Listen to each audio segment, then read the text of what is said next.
January 22nd, 1879. A rugged hillside in the heart of southern Africa. Before the sun had fully crossed the sky, more than 1,300 British and colonial troops lay dead across the battlefield, victims of one of the most devastating defeats the British Empire had ever experienced. No master strategist sitting in a war room had orchestrated the disaster. No overwhelming artillery barrage had shattered British defenses. No advanced technology had turned the tide against them. Instead, a Zulu force equipped largely with spears, shields, discipline, and extraordinary battlefield tactic had encircled, crushed, and destroyed one of the strongest military powers on earth. What took place at Isandlwana that morning was far more than a military encounter. It was the collision between imperial arrogance and indigenous brilliance, between an empire convinced of its superiority and a kingdom determined to defend its homeland. The battle would leave scars across the British Empire and forever alter the history of southern Africa. To truly understand the events that unfolded at Isandlwana, it is necessary to first understand the world that existed long before British expansion reached the region.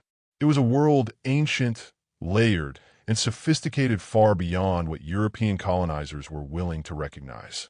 Southern Africa before 1879 was a vast mosaic of peoples, kingdoms, languages, and traditions shaped over centuries by migration, trade, warfare, environmental pressures, and shifting political alliances. Along the eastern coastline and fertile inland plains lived the Nguni-speaking peoples, communities whose ancestors had occupied the region for generations. Among them were the early Zulu clans, still relatively small during the beginning of the 19th century, living near the Mfolozi River in what is now KwaZulu-Natal. They survived through cattle herding, farming, and martial traditions deeply connected to communal identity and the rhythms of the natural world.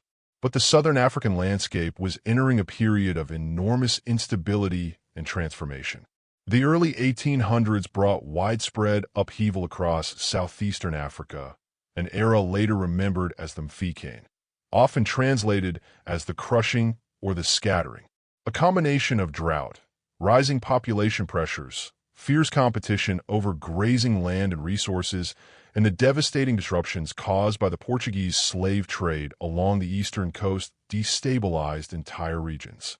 Chiefdoms collapsed while new powers emerged. Communities were uprooted, absorbed into stronger kingdoms, or erased entirely.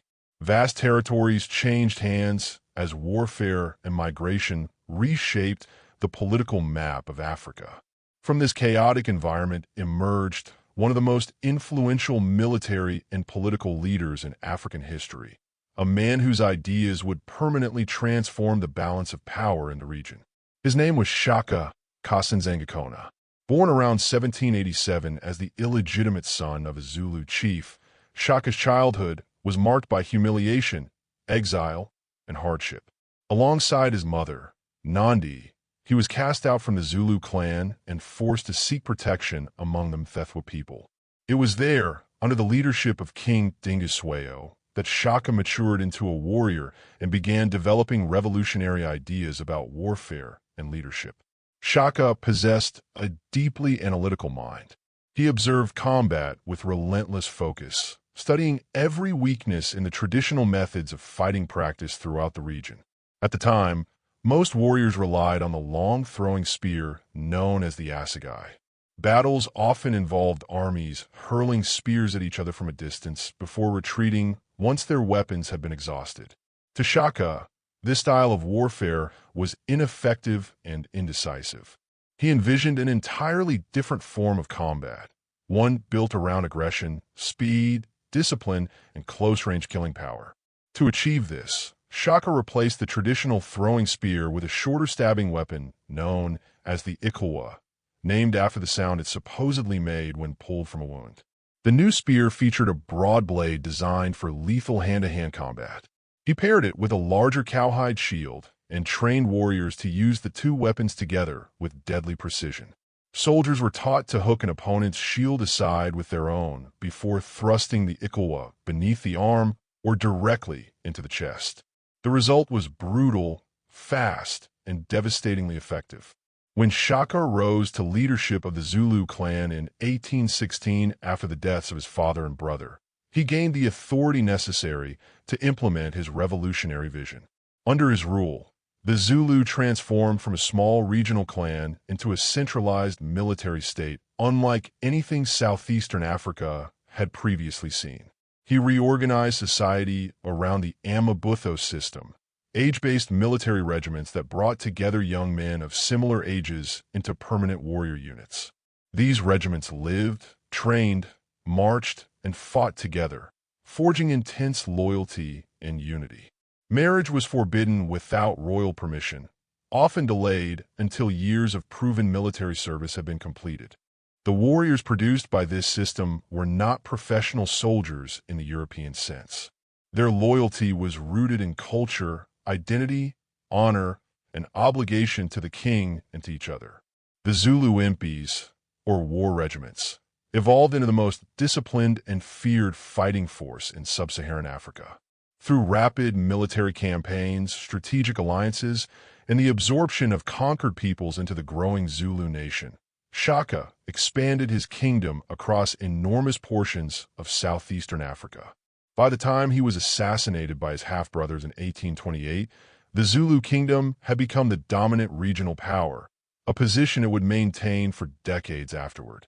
Yet perhaps Shaka's greatest innovation was neither the Ikilwa spear nor the Amabutho system itself, but a battlefield tactic remarkable for both its simplicity and effectiveness.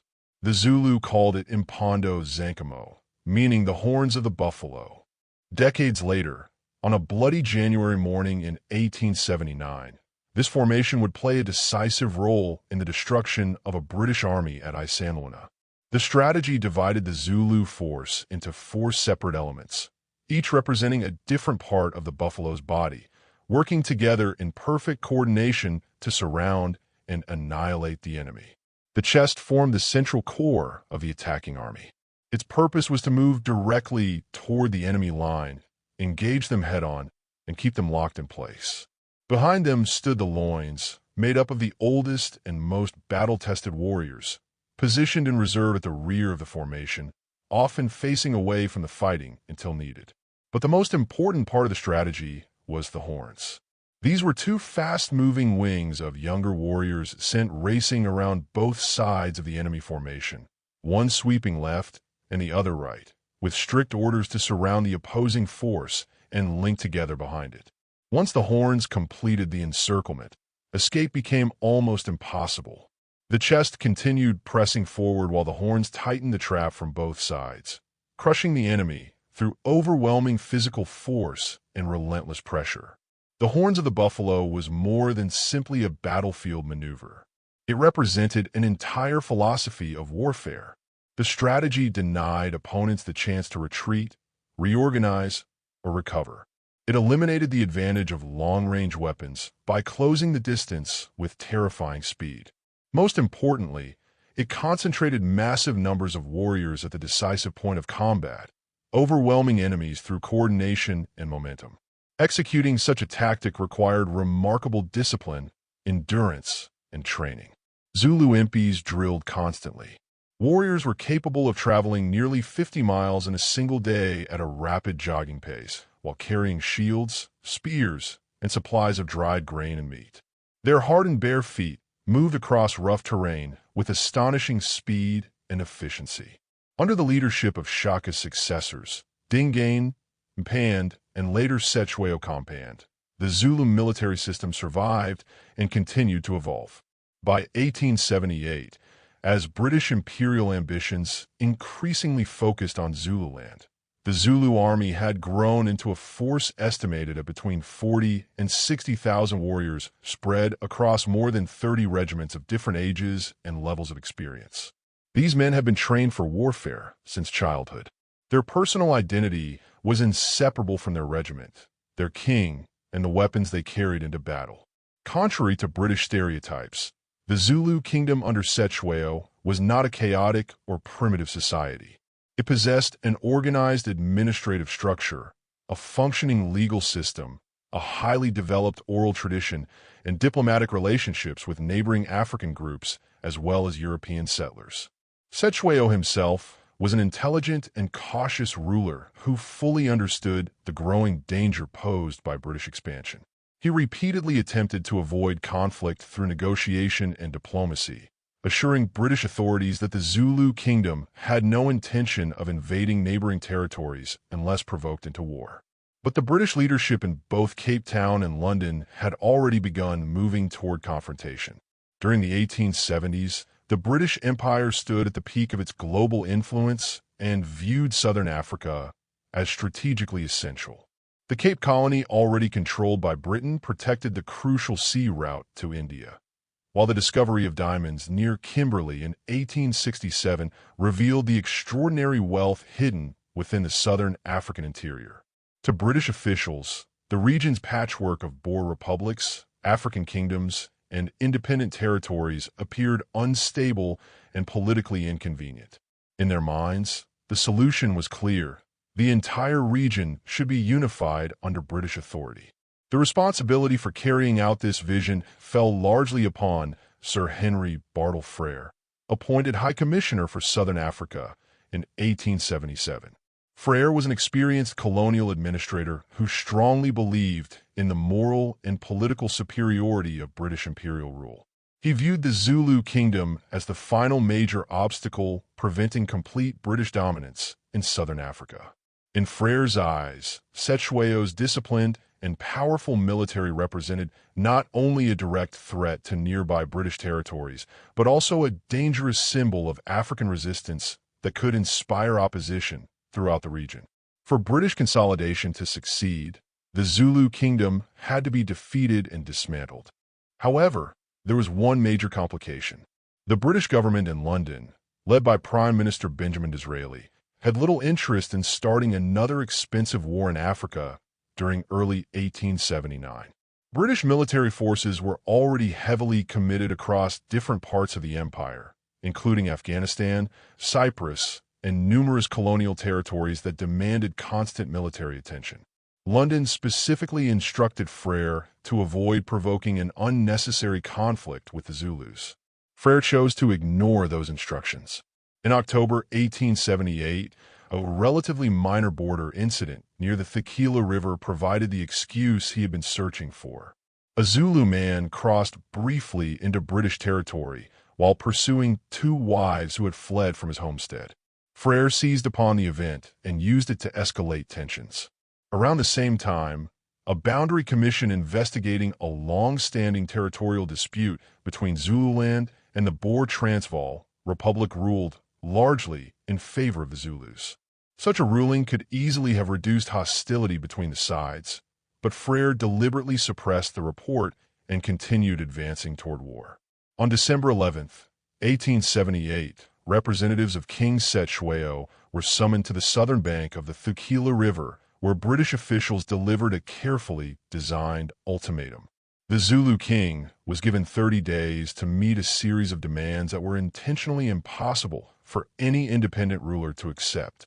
Cetshwayo was ordered to disband the Zulu Army, pay a heavy fine of 500 cattle, allow a permanent British representative at his royal court, grant missionaries unrestricted access throughout Zululand, and accept British supervision over Zulu legal and political affairs. Every demand directly attacked the sovereignty and independence of the Zulu state. Accepting them would have destroyed the military, political, and cultural foundations upon which the kingdom was built. Cetshwayo understood this immediately. He could neither accept the ultimatum nor surrender the identity of his nation. Frere understood that as well. The ultimatum had never been intended as a serious attempt at peace.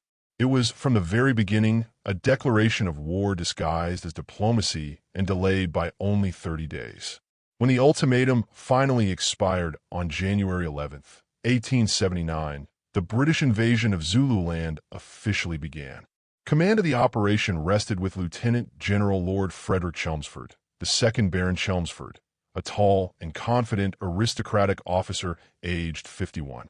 Chelmsford had previously directed successful campaigns against the Xhosa during the Cape Frontier conflicts and believed he possessed enough experience in African warfare to quickly defeat the Zulu Kingdom. In his mind, the coming campaign would be short, controlled, and decisive. Chelmsford organized the invasion force into 3 separate columns that would penetrate Zululand from different directions. The number 1 column under Colonel Charles Pearson would advance along the coastal region. The number 4 column, commanded by Colonel Evelyn, would move southward from the northern frontier. The most important force, however, was the number 3 column under Chelmsford's direct leadership. This central column would cross the Buffalo River at Rorke's Drift and push toward Ulundi, the royal capital of King Cetshwayo. Chelmsford expected the 3 columns to eventually converge on the Zulu capital, forcing the Zulu Army into a final confrontation before the end of February. On paper, the central column appeared overwhelmingly powerful. It included the 1st and 2nd Battalions of the 24th Regiment of Foot, experienced British infantry armed with Martini-Henry rifles capable of firing rapid and deadly volleys. Supporting them were artillery units, mounted cavalry, rocket batteries, colonial volunteers, and thousands of African auxiliaries. Against an enemy equipped mostly with spears and shields, the British Army seemed technologically unstoppable. Yet hidden within Chelmsford's confidence was the fatal weakness that would soon destroy his army. He fundamentally misunderstood the Zulu military system. His earlier campaigns against the Xhosa had conditioned him to expect guerrilla tactics, scattered resistance, and enemies who avoided open battle. He assumed the Zulu would behave the same way, attacking in small groups before disappearing into rough terrain and dense bushland. But the Zulu army fought differently. They did not simply hide from stronger opponents. They concealed their movements, maneuvered with extraordinary discipline, and prepared to strike with massive concentrated force. While Chelmsford believed he was advancing through hostile territory in search of the Zulu army, the Zulu army was already hunting him. The central column crossed the Buffalo River at Rorke's Drift on January 11th and slowly advanced deeper into Zululand. Progress was difficult. The landscape consisted of rolling hills, rocky ridges, thick bush, seasonal rivers, and long supply lines stretching back toward Natal. Heavy wagons creaked across the rough ground, while soldiers marched under the exhausting summer heat. Every mile deeper into Zululand increased the vulnerability of the British force. On January 20th, after several days of marching, Chelmsford halted the column near a dramatic rocky hill known to the Zulu as Isandlwana, meaning the hill of the little hand, a reference to its resemblance to a clenched fist with an extended thumb. British soldiers referred to it simply as Isandlwana. Within days, the name would become permanently associated with one of the greatest disasters in British military history. The hill itself dominated the surrounding countryside. Rising abruptly from the plains of modern KwaZulu-Natal, Isandlwana possessed a striking silhouette visible for miles away. Its dark rocky summit and long flat ridge stretched southward across open ground. To the east lay broad plains broken by ridges and dongas, shallow ravines carved by seasonal rainwater. To the south extended the route back toward Natal and the vital supply line leading to Rorke's Drift. Chelmsford selected the area near the hill as a temporary campsite while reconnaissance operations continued farther east. He intended to move the army forward later to a more permanent position. Critically, he chose not to fortify the camp with a laager, the defensive wagon circle commonly used during earlier colonial campaigns in Africa. Constructing such defenses required time, manpower, and organization. Chelmsford believed the main Zulu force was still far away and posed no immediate danger. That assumption would prove catastrophic. By the morning of January 22nd, approximately 1,300 men remained at the camp beneath Isandlwana. Around 800 of them were British regulars from the 24th Regiment, supported by artillery crews, mounted volunteers, and roughly 500 African auxiliaries from the Natal native contingent. Chelmsford himself had departed before sunrise with more than 2,000 troops to investigate reports of Zulu activity to the southeast. Without realizing it, he had divided his forces in hostile territory while still lacking accurate intelligence about the enemy's location. Responsibility for the camp fell to Lieutenant Colonel Henry Puliane an experienced administrator, but a man with no real battlefield command experience. He had not expected to fight a major battle that day, and was suddenly responsible for defending an exposed encampment against an enemy whose strength remained unknown. Later that morning, Lieutenant Colonel Anthony Durnford arrived from Rorke's Drift with mounted men and African troops. Durnford was an experienced officer familiar with Southern Africa despite having only one arm due to a previous wound. Confusion soon emerged regarding who actually held overall command of the camp, although the speed of the coming disaster would render the issue almost meaningless.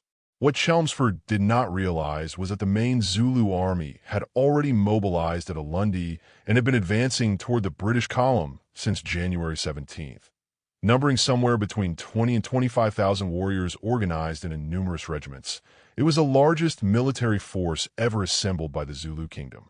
The army was directed by seasoned Indunas, senior commanders with decades of battlefield experience. Among the most respected were Cetshwayo, Kamahole, and Mavumengwana Khanlila, veteran leaders who understood both Zulu tactics and British weaknesses. The Zulu commanders carefully studied the British advance, observing the movement of wagons, the separation of units, and the vulnerability of supply lines. They knew the terrain surrounding Isandlwana intimately because many warriors had grown up within sight of the distinctive hill itself. Most importantly, they had developed a plan to destroy the invading army before it could consolidate its strength. Despite its enormous size, the Zulu army moved with astonishing stealth and discipline.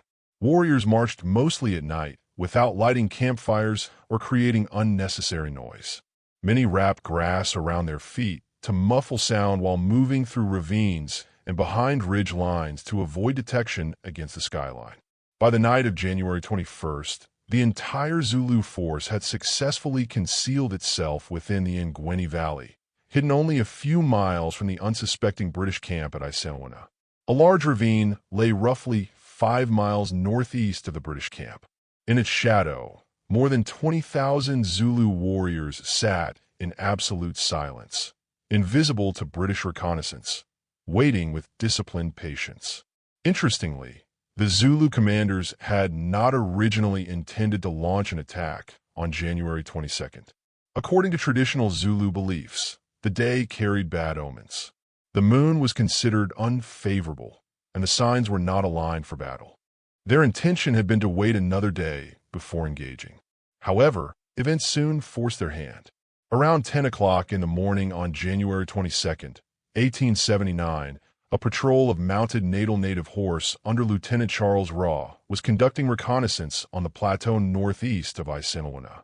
While scanning the landscape, one of his men noticed movement along a distant ridge. A few young Zulu scouts or herd boys had been spotted near the camp's cattle. When the mounted troops pursued them, the boys fled directly toward the ravine, toward the hidden Zulu army itself. Raw and his men crested the ridge and suddenly looked down into the Ngweni Valley. What they saw froze them in place. Spread across the valley floor, stretching beyond sight, sat an immense mass of warriors. Tens of thousands of men were seated in complete silence, weapons resting beside them, shields laid across their knees. The entire Zulu force was concentrated there, coiled like a spring, waiting. For a brief, suspended moment, the horsemen and the warriors simply stared at each other. Then everything changed. The Zulu rose. There was no hesitation, no confusion, no need for commands.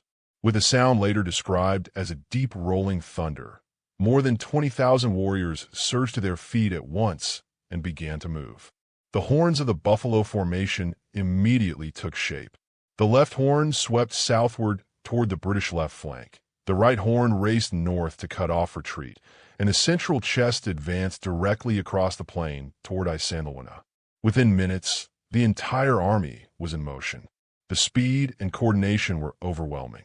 Ross' men turned their horses and galloped back toward the camp, firing as they retreated in a desperate attempt to delay the advance. Messengers were sent ahead at full speed, carrying fragmented and barely believable reports. First it was Zulu scouts, then large groups, and finally the truth. an entire army was approaching. At Isandlwana, confusion spread rapidly.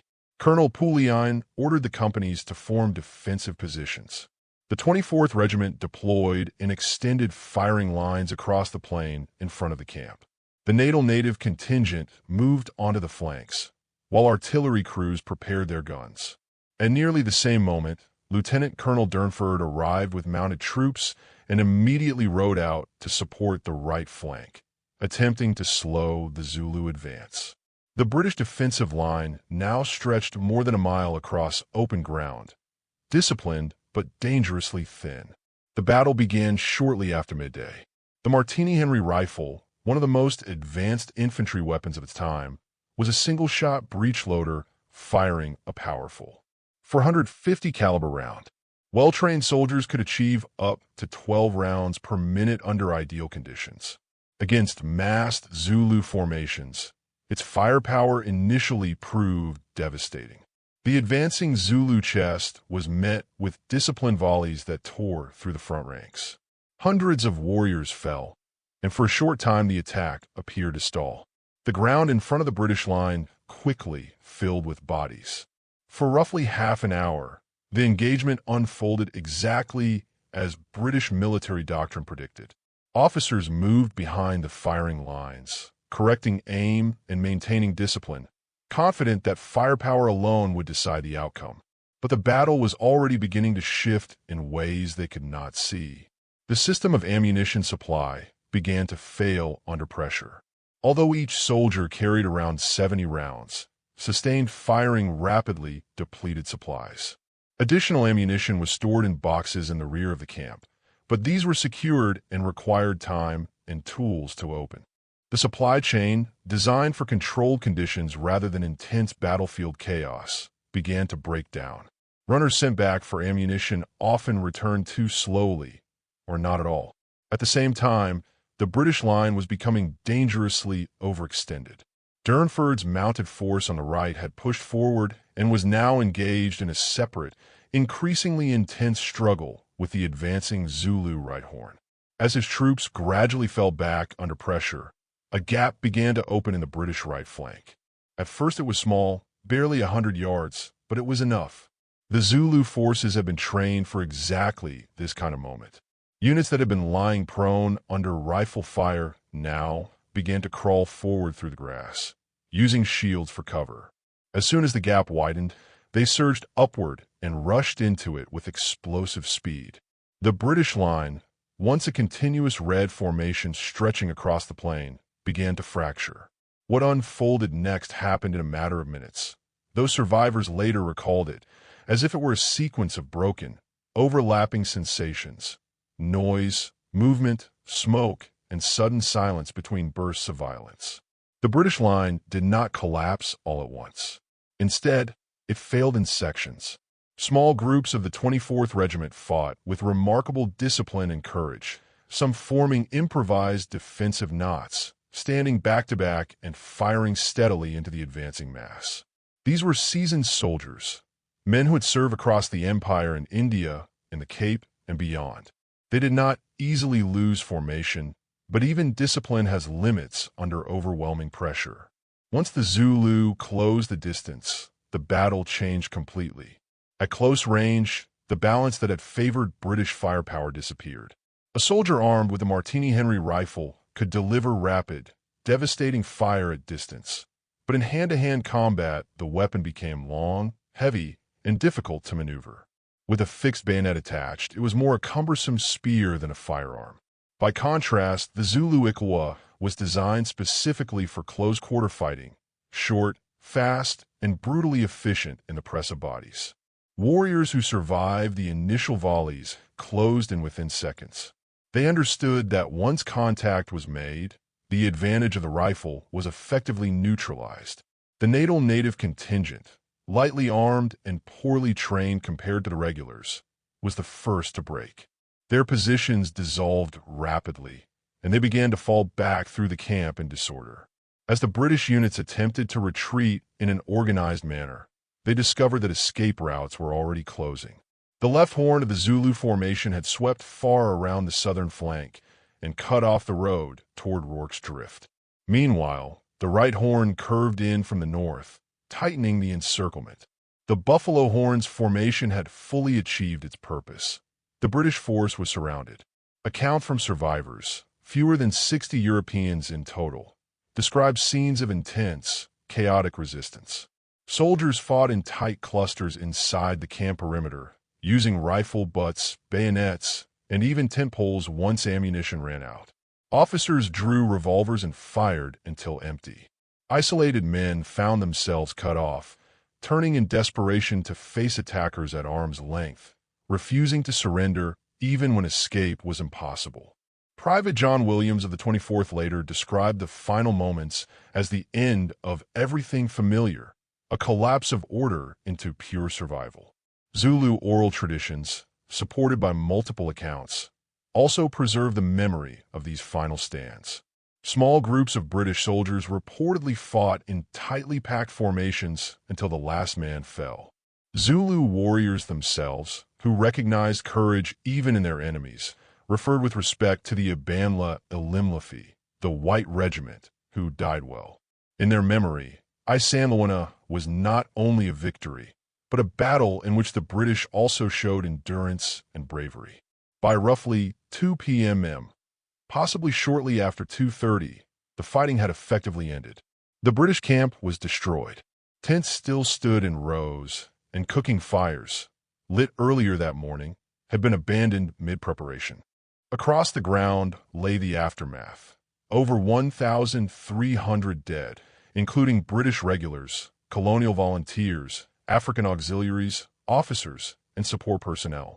2 artillery pieces had been captured or destroyed, and the regimental colors of the 1st Battalion, 24th Regiment, symbols of immense military honor, were lost. Zulu casualties were also severe. Estimates vary widely, but between roughly 1,000 and 3,000 warriors were killed during the battle, most in the early stages when British volleys were most concentrated. Their loss was deeply felt across the Zulu Kingdom, where fallen warriors were mourned not as disgraced, but as honored dead who had fulfilled their duty to the nation. In the aftermath, British observers recorded a practice that shocked them deeply. Many of the fallen soldiers were subjected to ritual disembowelment. To the British, this appeared as brutality. Within Zulu belief systems, it carried a different meaning. It was a spiritual practice intended to release the spirit of the dead and protect the warrior from spiritual harm or lingering influence of the slain enemy. It reflected a worldview entirely different from that of the colonial army, one the British struggled, and largely failed, to interpret in cultural terms during the shock of defeat.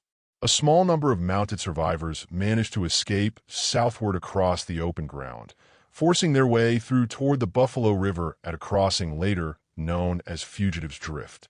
Some of the most famous last acts of the battle occurred during this retreat. Lieutenants Melville and Coghill attempted to save the regimental colors as they were carried toward the river. Both men were killed during the attempt, though their bodies and the colors were later recovered downstream. They were posthumously awarded the Victoria Cross, Britain's highest military honor. Lord Chelmsford learned of the disaster later that afternoon as he returned toward Isandlwana, having found no sign of the main Zulu Army in the direction he had pursued. As his column approached the camp, silence replaced expectation. Then came the view across the plain. What met them was a landscape transformed into devastation. Bodies scattered across the open ground, smoke still rising faintly, and the camp itself eerily intact, but emptied of life. Chelmsford and his men bivouacked on the battlefield that night among the dead, surrounded by the evidence of total defeat. In the days that followed, Chelmsford would struggle to comprehend what had occurred. The destruction of an entire British column in a single engagement challenged the assumptions upon which the invasion had been built. Isandlwana was not just a battlefield loss. It was a rupture in confidence, doctrine, and imperial certainty that would echo far beyond southern Africa. His dispatches sent back to Britain were carefully composed, emphasizing operational difficulties while minimizing his own responsibility. Like many commanders before and after him, Chelmsford understood that history is often shaped as much by narrative as by events themselves. The news reached London in early February 1879, transmitted through the rapidly expanding telegraph network that now linked the British Empire at unprecedented speed. The reaction in Britain was one of disbelief followed by shock. Victorian society, conditioned by decades of imperial expansion and military dominance, struggled to comprehend what had occurred. More than 1,300 British and colonial soldiers had been killed in a single engagement by an enemy armed largely with spears. It defied the assumptions upon which imperial confidence rested. Newspapers such as the Times and officials within the government and military establishment demanded immediate explanations. How could such a defeat have happened? Who was to blame? The first response was denial. There were suggestions that the reports must have been exaggerated or misinterpreted. The second was containment. Emphasize individual errors, particularly among officers in the field, while downplaying any acknowledgement of Zulu military capability. The defeat was framed as an unfortunate anomaly rather than evidence of a formidable adversary. Yet the facts remained unchanged. Isandlwana had taken place. A British column had been destroyed. Beyond Britain, however, the news carried a very different resonance. Across colonized regions of the world, societies living under imperial rule received the report with a mixture of astonishment and cautious admiration. An African army, using traditional weapons and indigenous tactics, had decisively defeated a modern British force. The symbolic image of European military invincibility, carefully constructed over decades, had been shattered in a single day on a South African plain. On the same day as the aftermath of Isandlwana was unfolding, another major engagement was taking place roughly 12 miles away at the mission station of Rorke's Drift. There, a small British garrison of about 150 men, many already sick or wounded, found itself facing an attack by approximately 4,000 Zulu warriors drawn from several regiments, including the Udloko, Utholwana, Inlandlo, and Yundlingwa. Command of the post rested with Lieutenants John Chard and Gomble Bromhead. As the Zulu assault began, the defenders rapidly transformed the mission station into a fortified position using whatever materials were available: hospital walls, sacks of malai meal, biscuit boxes, and timber. The perimeter was progressively tightened as fighting intensified throughout the afternoon and into the night. Wave after wave of Zulu attacks struck the barricades. Each assault was repelled by disciplined rifle fire at close range. Despite mounting pressure and severe casualties, the British defenders held their positions and refused to collapse. By dawn, the Zulu forces withdrew. For their actions at Rorke's Drift, 11 Victoria Crosses were awarded, the highest number ever given for a single engagement in British military history. The event was rapidly elevated in British public consciousness as a symbol of endurance and courage under extreme pressure. In many respects, it served as a psychological counterbalance to the shock of Isandlwana. Both events became inseparably linked, one representing catastrophe, the other representing resilience. Historians have often noted that the extraordinary emphasis placed on Rorke's Drift in public memory reflected not only genuine acts of bravery, but also the empire's need to restore confidence after the trauma of Isandlwana. The two narratives together allowed Britain to absorb the shock, defeat in one place, heroism in another. The war itself, however, was far from over. Chelmsford regrouped his forces, halted the initial invasion, and awaited reinforcements from Britain. London responded by dispatching thousands of additional troops, along with artillery, cavalry, and logistical support. The strategic objective remained unchanged: the destruction of the Zulu military system and the subjugation of the Zulu Kingdom. Although the British suffered further setbacks, including a serious defeat at Holbane in March 1879, their material superiority eventually began to dominate the campaign. The Zulu Army, despite its tactical effectiveness and discipline, could not sustain prolonged warfare against an industrial empire capable of continuous resupply and reinforcement. Seasonal limitations, agricultural obligations, and logistical constraints further reduced their operational endurance. The decisive confrontation came on July 4th, 1879, at Ulundi, the royal capital of King Cetshwayo. Chelmsford, seeking to secure victory before his replacement arrived, advanced with a large, carefully organized force formed into a hollow square, a defensive formation designed to maximize firepower on all sides. When the Zulu Army attacked, they were met with concentrated rifle and artillery fire from a fully prepared position. Within approximately half an hour, the Zulu assault collapsed. The battle effectively ended the military resistance of the Zulu Kingdom. Shortly afterward, Cetshwayo was captured in August 1879. He was taken first to Cape Town and later transported to Britain, where he was received by Queen Victoria in a meeting heavy with symbolic meaning. The ruler who had resisted imperial demands now found himself in the political and cultural heart of the empire that had defeated him. Following the war, the Zulu Kingdom was dismantled and divided into 13 separate chieftaincies. This fragmentation was a deliberate colonial policy designed to prevent any future centralized resistance. The political structure that had been built under Shaka and refined over generations was systematically broken apart, marking the end of an independent Zulu state as it had previously existed. History has a persistent habit of asking why the losing side failed. But at Isandlwana, a more revealing question emerges. Why did the winning side succeed? The Zulu victory was not an accident, not a momentary fluke, and not simply the result of British error magnified by circumstance. It was the outcome of military discipline, cultural unity, precise tactical execution, and a leadership structure that understood the battlefield with remarkable clarity. In the weeks leading up to January 22nd, Zulu commanders gathered and interpreted intelligence on the British Central Column. They tracked its composition, observed its movement patterns, and identified a consistent tendency. The British frequently divided their forces in pursuit of decisive engagements. This pattern became the key vulnerability that Zulu strategy would exploit.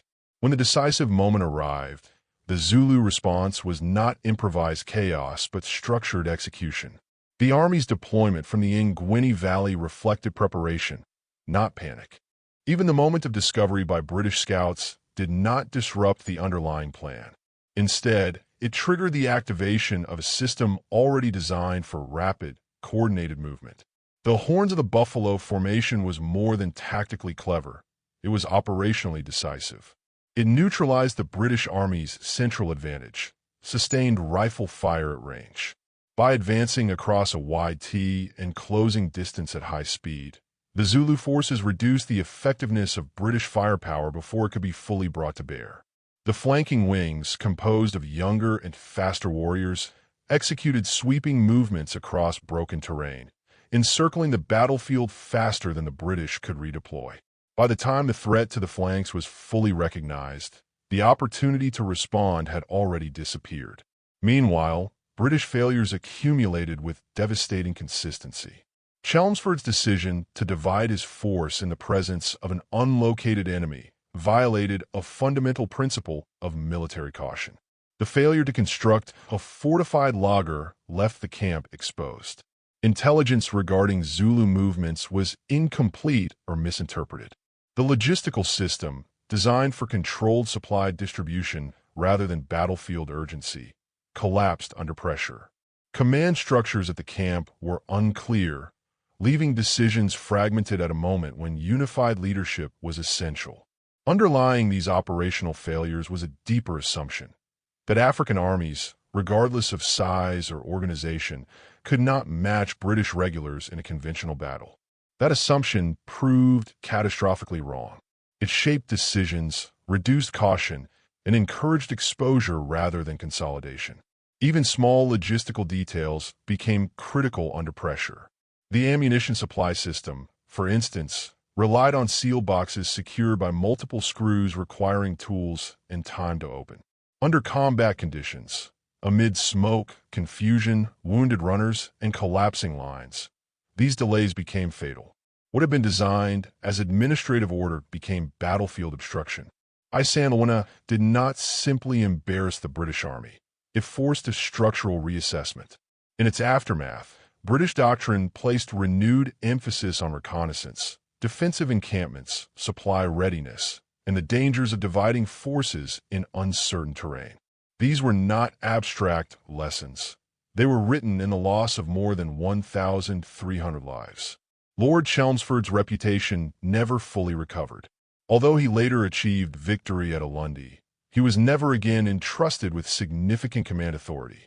Within military and political circles, there was a quiet but widespread recognition that the disaster at Isandlwana was not merely unfortunate. It was the result of command decisions made at the highest level. He remained part of British society until his death in 1905, but the shadow of that January morning never left him. At the same time, the Zulu military system itself became a subject of serious study among European military analysts. The Amabutho regimental structure, the emphasis on speed and cohesion, and the tactical logic of encirclement were examined with reluctant respect. Though rarely credited fully in public discourse, Zulu warfare was increasingly recognized as a coherent and highly effective system developed under real strategic constraints and refined through experience. Over time, Isandlwana entered military education as a case study in the consequences of institutional arrogance and flawed assumptions. It demonstrated how technological superiority can be neutralized by tactical intelligence, cohesion, and terrain awareness, and how even a modern army can be defeated when it misreads its opponent. In broader historical terms, Isandlwana occupies a singular place in the colonial record. It remains one of the most significant defeats suffered by a European force at the hands of an African army during the era of imperial expansion. Its significance extends beyond military history into questions of power, perception, and resistance. Today, the battlefield at Isandlwana is preserved as a heritage site in South Africa. White-painted markers still stand across the landscape, indicating where British soldiers fell. The plain itself remains quiet, shaped by wind and grass rather than war, yet still carrying the weight of what occurred there. Visitors from around the world, historians, descendants, scholars, and travelers, come to walk the ground where the battle unfolded. For many within the Zulu community, Isandlwana represents more than a military victory. It stands as an enduring affirmation of capability, organization, and identity in a period otherwise defined by colonial conquest and displacement. It is remembered not only as a moment of triumph, but as evidence that a structured, sophisticated society met one of the most powerful military forces of the 19th century and defeated it on its own terms. That memory carries a weight far beyond the tactical details of a single January afternoon. The Zulu Kingdom, for all the brilliance of its warriors and the strength of its institutions, could not ultimately withstand the industrial age of colonial expansion. No army built on spears and shields, however disciplined, however swift, however deeply committed, could permanently resist the logistical and technological machinery of a modern empire. The victory at Isandlwana delayed British conquest by roughly 6 months. It did not prevent it, but it demonstrated, with absolute clarity, that conquest was not inevitable. It came at a cost. It revealed that the peoples of Southern Africa were not passive figures in history, but active participants, capable of strategy, organization, and extraordinary courage. The men of the Ingobamakosi Regiment who formed the Left Horn, the warriors of the Unokank and Uvidu who pressed through the collapsing British lines, and the Indunas such as Cetshwayo Kamahole and Mavimengwanakandlila who helped coordinate the movement of more than 20,000 men within miles of a British camp without detection. These were not peripheral figures in a story of British defeat. They were its central actors. Isandlwana, above all else, was their victory. There is something about the landscape at Isandlwana that resists the passage of time. The hill still rises above the plain as it did in 1879, its distinctive outline unchanged against the southern African sky. The grass still bends under the wind coming in from the east, and in late January the light remains bright, hard, and expansive. Standing there, Looking across the ground where two armies once met, the event does not feel distant. It feels present. It feels present because what happened here was not simply a clash between two 19th century armies. It was a collision of worlds, one shaped by industrial power and imperial confidence, the other by a deeply organized society built on its own systems of authority, values, and military thought. On that morning in January, those worlds met in direct confrontation, and for a brief moment, the assumptions of empire were broken. The British Empire survived Isandlwana. It went on to conquer Zululand and expand its control across southern Africa, extracting resources and reshaping political structures for decades to come. But something in the ideological certainty of empire was damaged. The belief that imperial dominance was not only powerful but inevitable was no longer unquestioned. Isandlwana demonstrated that even the most confident systems of power could be resisted and, under the right conditions, defeated. The 24th Regiment, later renamed the South Wales Borderers, carries to this day the Battle Honour South Africa, 1879. It remains one of the few British regiments to bear a distinction commemorating a defeat. Within that recognition lies an acknowledgement that courage is not measured solely by victory. The men who fought and died at Isandlwana did so with discipline and resolve, and their memory remains part of military history. But so too does the memory of those who defeated them. Isandlwana is not a story with a simple moral or a comfortable conclusion. It is a story of intelligence and miscalculation, of courage on multiple sides, and of consequences that reached far beyond a single battlefield. It is about what war extracts from human beings. Lives lost, societies altered, histories permanently reshaped. And it is about the moment when a people facing overwhelming force chose to stand regardless. January 22nd, 1879. One day, thousands of lives, an empire shaken, a kingdom tested, and a moment that continues to echo through history as a reminder that power is never absolute, and that history is shaped not only by empires, but by those who resist them. The hill still stands. The markers remain. The wind moves across the plain, and the story endures.